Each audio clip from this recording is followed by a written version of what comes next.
even more fun. And it's interesting because as I hear not the complaints but the suggestions, they're mostly issues about success. There's too much recycling, there's too many booths, because there's lots going on here and a lot more, I think, than what we even envisioned. So these are good problems, but they are problems and they have to be addressed. So we're transforming this property, and I'd like to think this area of town sort of from the inside out. So I'll start at the very outside, start on the macro level. We have another 5 acres of land that we own that we plan to develop. And as part of that, we've been trying to cast a vision for what that would be and how it impacts what's currently going on here. What does the town need? And we don't have a clear vision for that yet. We've had great meetings with the town because they're going through their official plan review. This area is all zone light industrial, and my question to them was, look, I can go build another 50,000 feet of industrial and call it a day. Is that what you want? And the town unanimously said, no, we want to see more than that. They want to see more density, more interesting, more creative uses out here. So that's exciting, because if we come up with something that is maybe a little visionary and a little off track, at least we hopefully aren't fighting town hall as part of it. It looks like they're very much on side. To that end, we have a team of graduate urban planning students coming up from Ryerson next week to help us daydream and blue sky. So we are open to ideas about what we might do out in this end of town. We're looking at everything, including industrial, but maybe work-live, maybe co-living. We're looking at just about anything that would really meet a number of the needs that we see that are apparent both in business and living in Huntsville. So it's very much a wide open discussion right now. We don't have a clear plan of what we want to do with those lands, and we don't want to do anything with them until we have that plan. So that's sort of on the macro level, and please, by all means, if you see me or call me if you've got thoughts or ideas or somebody I should talk to, I'm very open to ideas. Moving to this building in particular, lots of transformation, as Graham said. I mean, one of the things we've done, we've got one more premises, which is Fountain Tire, that will be relamped, and then the entire building will have gone LED, which will cut down our hydro consumption probably by 50%. So it's not only good for operating costs here, which ultimately get passed on to you in one form or another, but it's good for the environment. So we're going to keep doing that sort of thing. It's a building that was built in 1990. There's only so much we can do. I think it's been disruptive for people with the construction.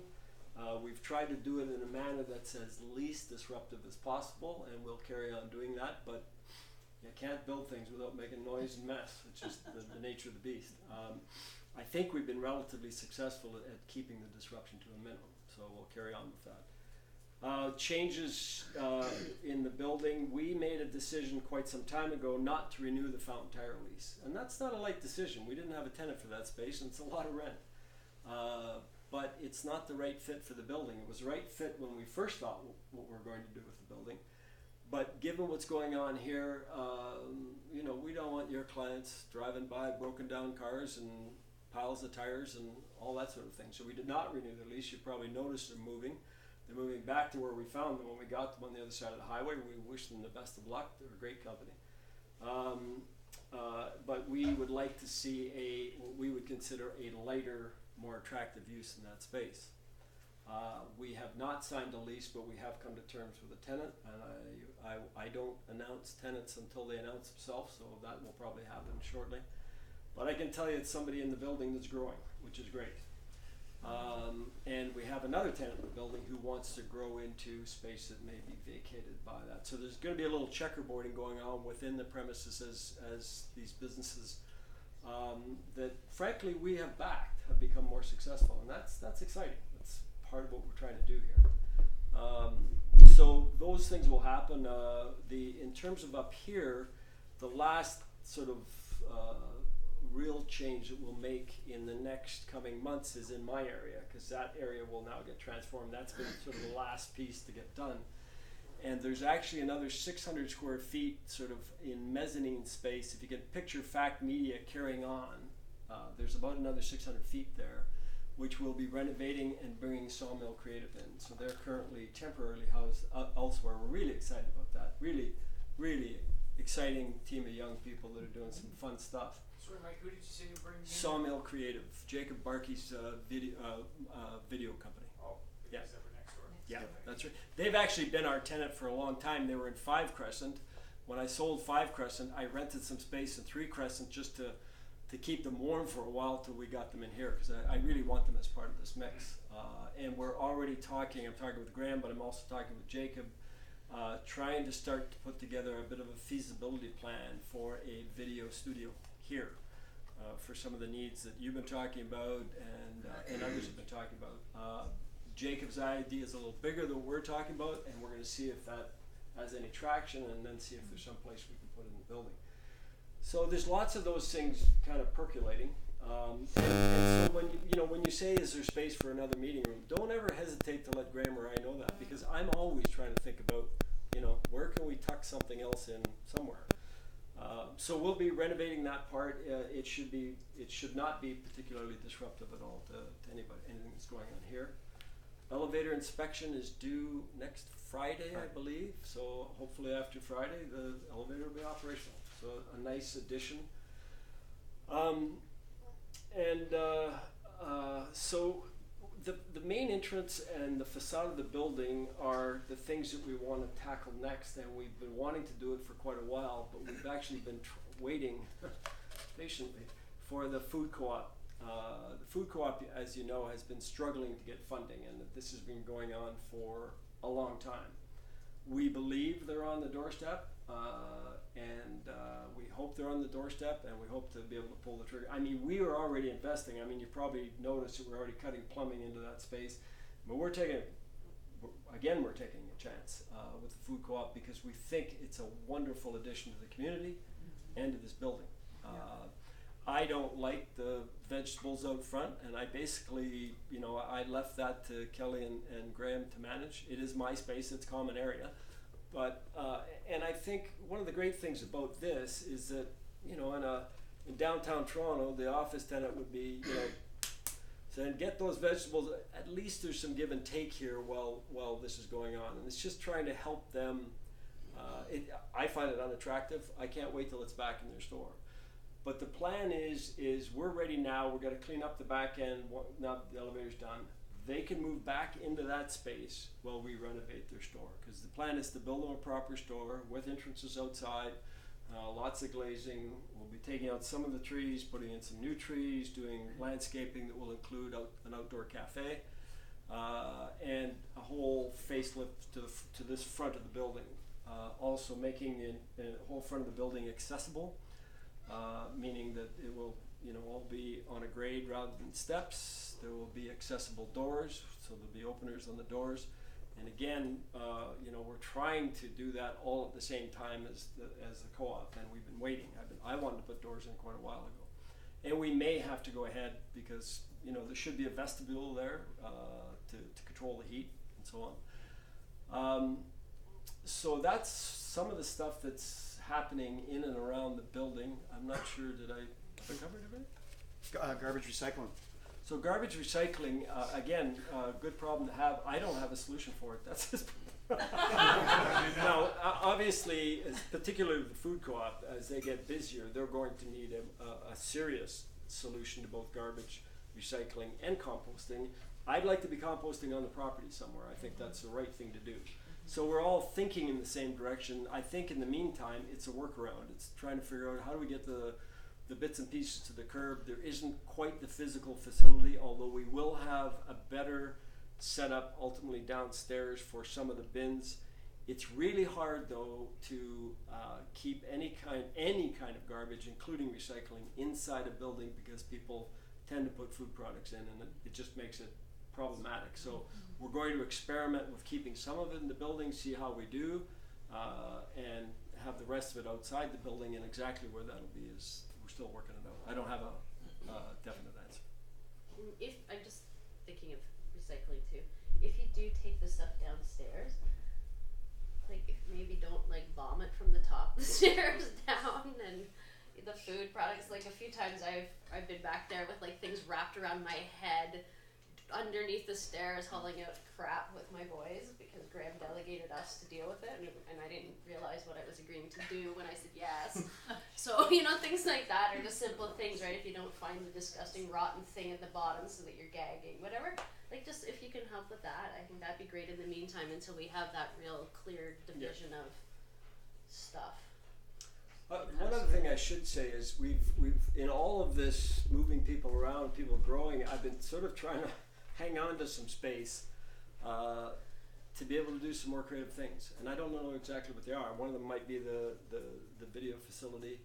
I mean, I've been doing research on things like Fab Labs, where you have a space that collectively you might put a 3D printer in, and a few other things where people can come and actually make prototypes of things they're thinking about.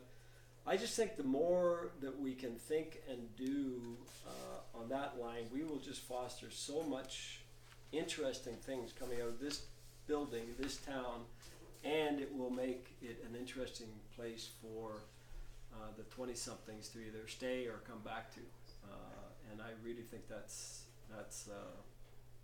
something we really got to be focused on.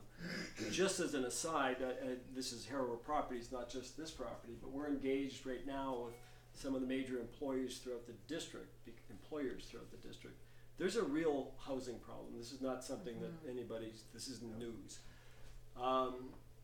You know, we always hear about Toronto and the rents or prices versus the salaries, but it's the same thing here. It is really, really, really hard to deliver a home in this market, given land costs, servicing costs, and building costs at an affordable price. And when I say affordable, I'm not talking about assisted. I'm talking about people being able to pay for a house. I mean, if you think about the average family income being 70 grand, that means a $300,000 mortgage. It's really hard to find something in that, it's just really, really hard. So one of the positives is the major employers are going, we need to hire more people, but we got no place for them to live. So the larger private sector is starting to come together and say, can they help with that? Now, I don't know where it's going to go, but everybody recognizes that this is a problem. And it's not going away easily. So those are just some of the things that keep me up at night. So you talked about the acreage that you have. Is that in the immediate? 2 acres at the end of the cul-de-sac, 2 acres across the street, basically 2.5 each, thereabouts. Right. Yeah. Mike, if I could sneak a question, is that good, Patty? Patty, can I? Yep. Okay. Okay, Patty. Oh, it's the shirt. Patty can't hand wrap. Caddy can. Well, by the way, I'm the other one that's not a fan of the kitchen. I'd like to see some big changes in the kitchen. Mike, I'm just a second ago was going to ask this question. How long do I have to listen to Paul Berry from Barn Hill Construction complain about parking? What's going on? Well, parking's something we also haven't really organized, but that is coming, and part of it is it will be driven by what we do landscaping wise. Part of it's going to be driven by what role the town wants to play, because it's that's cul-de-sac where we park is their property. We will solve parking if we have to on our property across the street. Ultimately, what I would like to see is that we are all parking across the street. We'll make it more attractive, better lighting, more accessible, so that your customers and the co-op customers actually get the preferred parking at the front is where I think we will go. So that's sort of the longer term parking. Does that help? So duke it out for now, boys. Well, I mean, it's always funny in small town. We all drive to Toronto. You don't think anything about walking 4 blocks to your meeting. And in small towns, if you got to walk 50 feet, So I mean, we'll solve it, and you're not all going to park outside the front door, but you're not going to have very far to walk.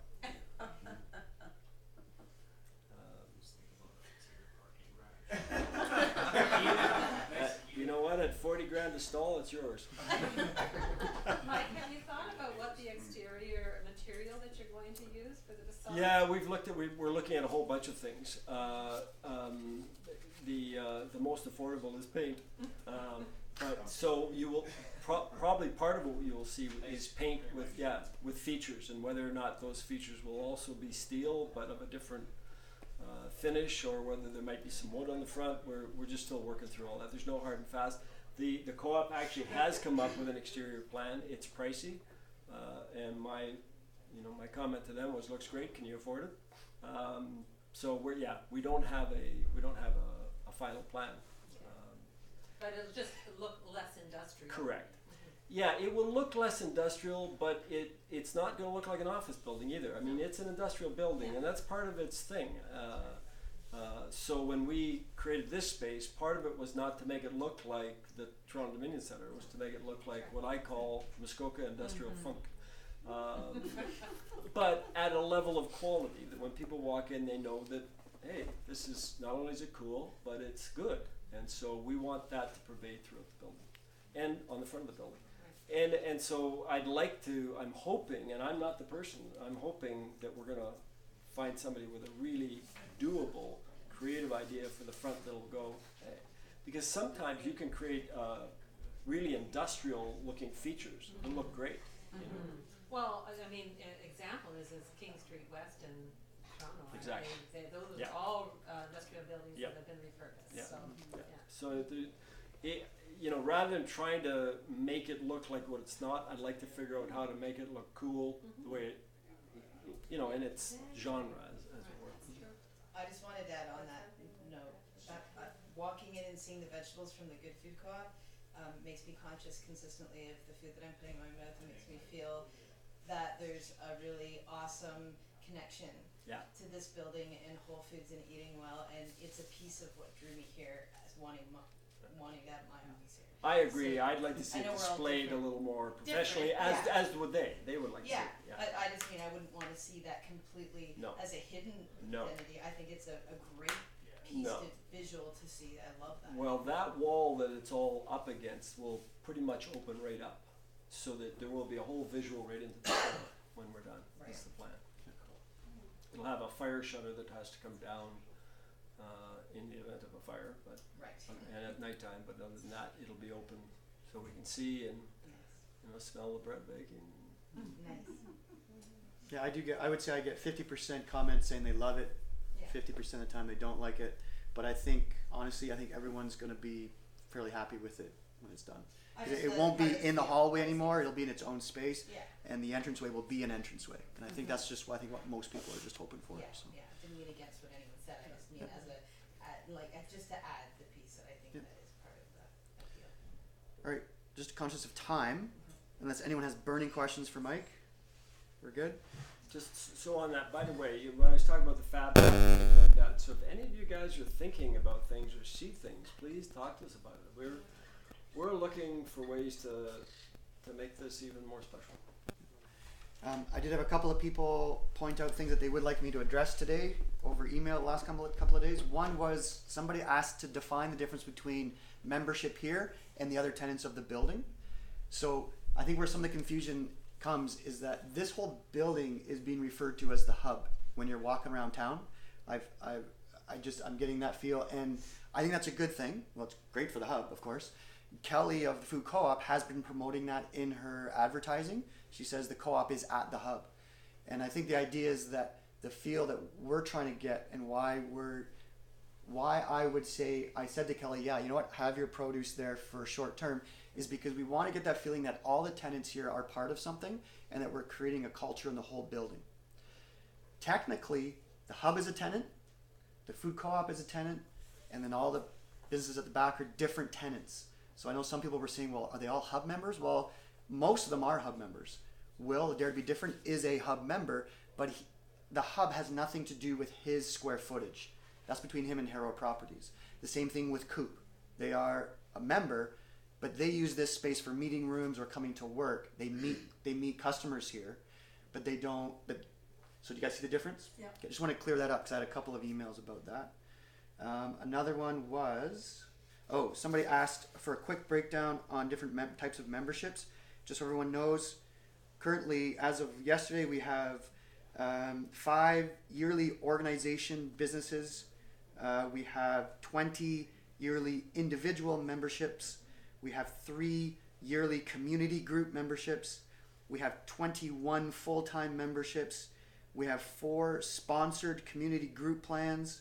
We have 1 honorary member, Julie Veach. 2 custom plans. Those, I don't even know what those are. I forgot to look. I don't even know what a custom plan is. Aaron probably knows. We have 2 basic pluses. We have 14 basics. And in the end, we have 71 total businesses with 117 members. So someone asked me to break that down. If you want that again or in detail, more detail, I can provide that at a different time. One of the issues, and it's too bad Ryan left because this was his, the general idea of a co-working space when there's customers and clients coming in is that people, whether all the members are to be kind of looking out for those people. Oh, I don't recognize you. Can I help you? Is there somewhere I can point you in what direction? So we've been living by that rule since we opened, and I believe it's been working very well. I don't know of anybody who's walked through here and been like, I can't find anyone to talk to. Like, I've never had that, someone complain to me about that. So I think we got that covered. Ryan and one other person, now I think about it, has brought up an issue that some of us, including me, in my counseling business, we have people coming in who are potentially not wanting anyone to come and say to them, hey, can I help you? Who are you looking for? 4 pillars. So, here's what, now that we have the directory downstairs, the digital directory, Ryan, you listening? I actually heard my name. Okay, good. So we're just talking about addressing clients, customers coming in the building. So now that we have the digital directory, which is also going to, not right now because I changed it for this meeting, but normally it'll flash through like the TV downstairs. What I'm asking, because we don't know if they're 4 pillars, if it's a counseling session or whatever, or if it's just someone looking for Mike who doesn't care. Not they care about Mike, but not. Be careful there. But they, yeah. But what I'm asking now is that if we could direct people to the monitor. So if you meet them downstairs and you see them coming in, like, and they kind of look like they're not knowing what they're doing, just say, oh, if you're looking for someone, just look at the monitor, and if it's not there at the time because it's flashing through, just say, just hold on a second, you'll see who you're looking for with their suite number. If the person kind of gives you that, oh, well, I'm just looking for blah, blah, blah, obviously. But if you're kind of not too sure, refer them to the monitor, they'll get their information, they'll know where to go. You can follow that up with her if you want my help, let me know. Exactly. Yep. Right. So we're not looking to, we don't want to be like, oh, I don't want to talk to them, I'm not supposed to talk to them. No. Right. But just don't expect someone to say who they're looking for, and so that you can take them, just in case. So that would be great. Sometimes I say Here's to a someone, member that we haven't seen. I'll say to somebody, have you found whoever you're looking for? Oh yeah, I'm good. Yeah. I'm just waiting here. So Like, just giving the I'm not people that asking choice them for to feel like- anonymous, that would be But great. just Ryan and Graham, does it make any, and I'm just asking this, does it make any sense if we had signage for your customers to come up the other stairwell so that they're not? So I've mentioned to Ryan, and I leave that up to the actual counselors or people who have that type of work to say there is the back stairwell. So there's 2 of my kids that come up the back stairwell. The problem with the back stairwell is that you have to tell them it's ugly, but so you kind of have to, the person has to decide if. We're very clear with our clients where we are, how to get to us. Yeah. Put an email, tell them on the phone, and they still come in sometimes. You know, it's Yeah. just how people are. It's the way it is, but I think now that we have the monitors and we got even more signage coming up, I think it'll be fine. If we could direct people to the monitors, that's the best way to go. But sorry, on the signage, we will be redoing signage on the exterior of the building and outside once we get our landscape plan finalized. So that's why there's no investment going on the signage right now outside, because it's premature. Yeah, and my idea for signage that we have is it will be moved to the corner on this side, because that'll be food co-op side, and it will be a new design of sign. That's a part-time sign. It will be more attractive. I'll admit that one's pretty ugly. And there will be more opportunity just for signage for everyone, like I said, in the front lobby. We've covered almost everything, just a couple of things. Accessibility, elevator will be looked at next week. I sought out and have been offered someone to provide training on how to deal with accessibility. So if you see someone coming in a wheelchair or requiring some kind of physical assistance, I have someone, Steve, a friend of mine, who's actually a teacher at the high school, who's had training, and he's willing to come in, or I haven't talked details, or he's going to provide the information on the politically correct way or the right way to address that. So for some of you who may feel uncomfortable, there is going to be an opportunity, and there will be an email coming out shortly about how to verbalize all that kind of thing. We're almost done. Okay. Aaron, membership payments and renewals. So if we have invoices coming out earlier, pre-authorized payments, and the renewal. If you can address those three things. So we're trying to make some efforts to streamline things, because right now you get an invoice on the first of the month, and then it can take sometimes months for people to pay us. Sometimes I call people and they go, oh, it's just hard because we forget. So having the pre-authorized debit is an option for people to just, it happens, right? Like that's what we do in our personal life, or nothing would ever get paid, because that's how we are. So yeah, we just automate things and make it happen that way. So what's going to be happening, I'm actually working with the Cobot people today, and they're supposed to be giving you your invoice for February 1st tomorrow. So then you have 10 days to figure it out. And we haven't finalized it, but we'll probably give you like another, say 5 days grace period, but then the interest will start. As opposed to what happens now, it's like, say you're supposed to pay February 1st, then it's not until March 1st that interest occurs, and we're finding that there's just this big backlog. So we're owed about, the backlog is how much? about $8,000 right now. And that, just to be clear, I'll like, trade so New Vision so New Vision Unlimited right now is still subsidizing the business of the hub. So like when there's a big purchase that needs to be made, it comes either out of the organization, or Graham and I loan money to that. So it all has to kind of work in a certain way, otherwise we don't get to pay Graham. So we're making every effort to automate Then things I get less so that brownies, and that's not good. yeah, so we're trying to make every effort for, you know, if it's due on February 1st, that it comes, like almost all of it just on February 1st. Here it is, right? And then Mike's paid and everything's paid out. Where it becomes challenging is when people have really wonderful ideas of how we can improve the space, but then we're still owed money, or people sometimes will discontinue their memberships, but they don't tell us. And so it's, you know, we assume that we have that much money coming in, and then they contact us 3 months later after several emails and go, oh no, I can't, I'm not using the space anymore, or whatever. So that really has an impact on us being able to project how we can pay for things and how we can grow. So we really need to figure that bit out. What I'm trying to avoid is right now, to give Graham a hand, I've been the one doing the emails for anything that's overdue. And I don't get paid like even half a penny for all of that work. And so I'm highly motivated to figure out how to remove that entirely, so that it just happens, that it comes out of your bank accounts.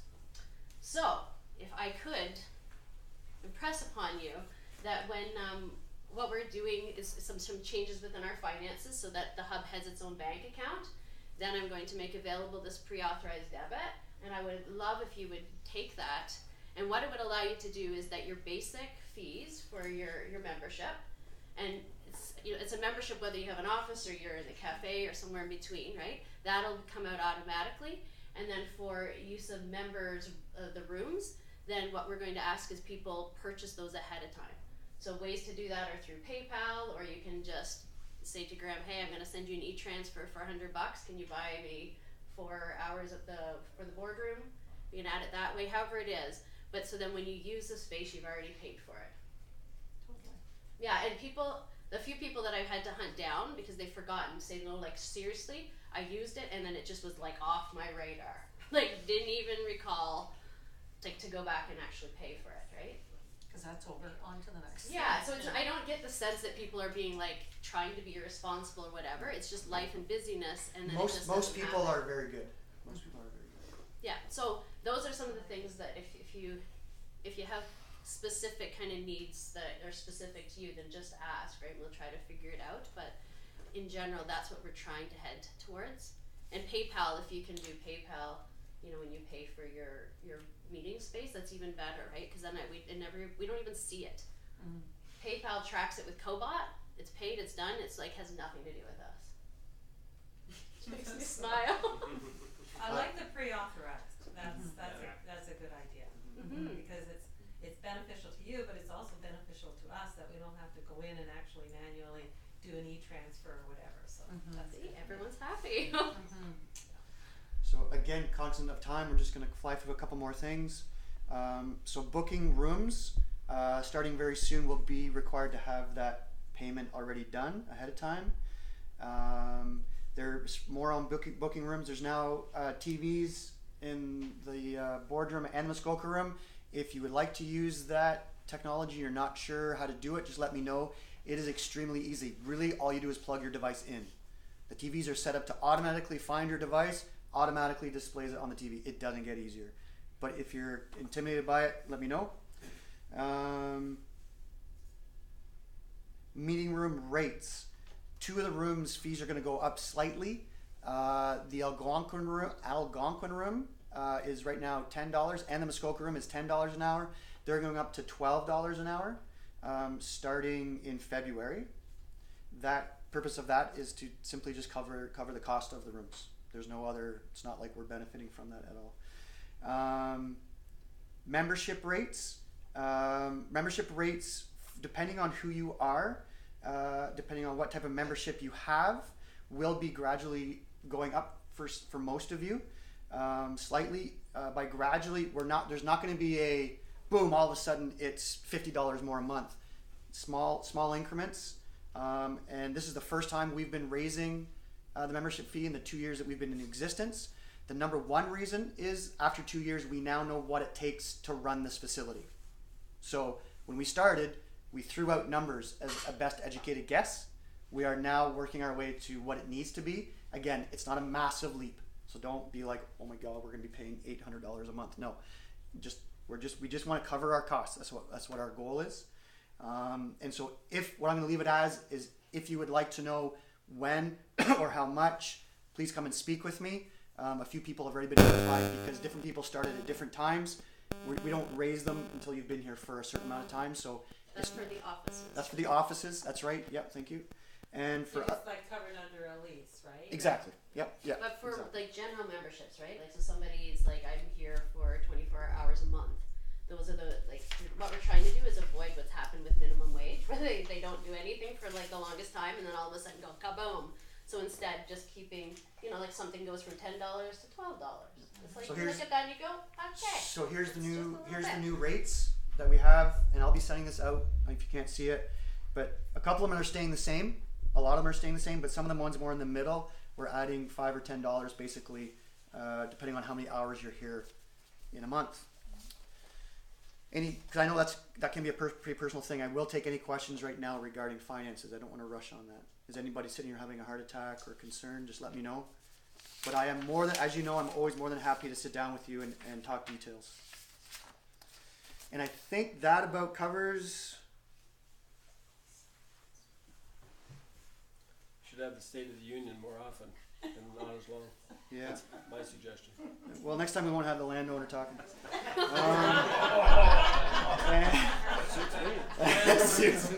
landowner saved your bacon. Yeah. Did he? Did he? Yeah. One quick suggestion. Yeah. The washrooms downstairs. Is there room for a shower?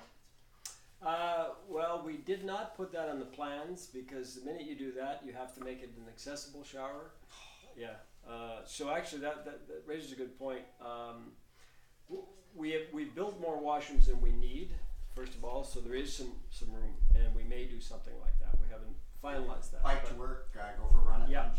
And the other part of it too is that by adding individual rooms, we can now go at least in one part of the building to genderless washrooms. So, right now we've got the old style gendered washrooms upstairs, and that's okay, but we want to be able to accommodate everybody, so at least downstairs now. And they're going to get that.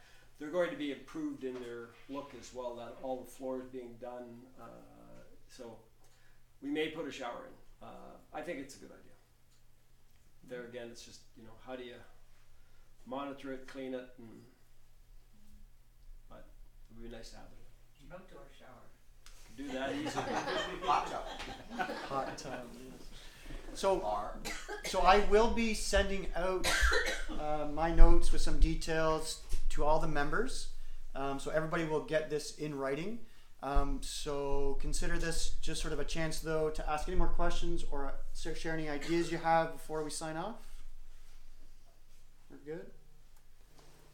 We actually did go for just an hour and a few minutes because we did start late. So, any other questions or comments? We're good. Okay. Thanks everybody. Thank you.